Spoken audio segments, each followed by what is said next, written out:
जय जगन्नाथ, जय माँ लक्ष्मी। कला पहाड़ किए, तार जगन्नाथ सहित कौन संपर्क अछि? ओडिशार इतिहास कहे राजा मुकुंददेवଙ୍କ मृत्यु परे परे एही कला अध्यायर एक प्रतिनायक थिला कला पहाड़। कला पहाड़ को नहीं इतिहास जेते कथा कहे ताठू बेसी कथा शुणिबाकू मिले किंवदंतीरू, बचनिकारु।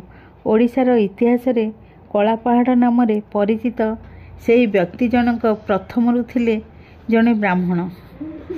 तांको नाम थिला कलाचांद। तांकर जोड़िए स्त्री थिले। से बंगलार सैन्य बाहिनी रे एक उच्च पदवी रे थिले। वीरत्व और सुंदरता रे प्रलोभित होई सुलेभंका कन्या दुलारी कलाचांद को विवाह करथिले। कलाचांद मुसलमान धर्म बदलाई दुलारी को विवाह करथिले। मुसलमान हेला परे तांको नाम थिला कला पहाड़। कला पहाड़ तांको दुई पत्नी एवं माँ सह देखा करने को गले, हेले समाज प्रतिरोध कला। तांको कुहागला जे पुरी मुक्ति मंडप रे पंडित माने जदि धर्म फेराई आनिबे तेबे तमे हिंदू धर्म को फेरिबो, किंतु मुक्ति मंडपर पंडित माने मना कले।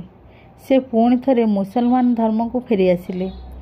तांको मनरे हिंदू धर्म जगन्नाथों प्रति घृणा भाव सृष्टि हैला। से हिंदू मंदिर गुड़ी को ध्वंस करने प्रतिज्ञा कले। से ही कला पहाड़र ध्वंसर लीला आरंभ कले।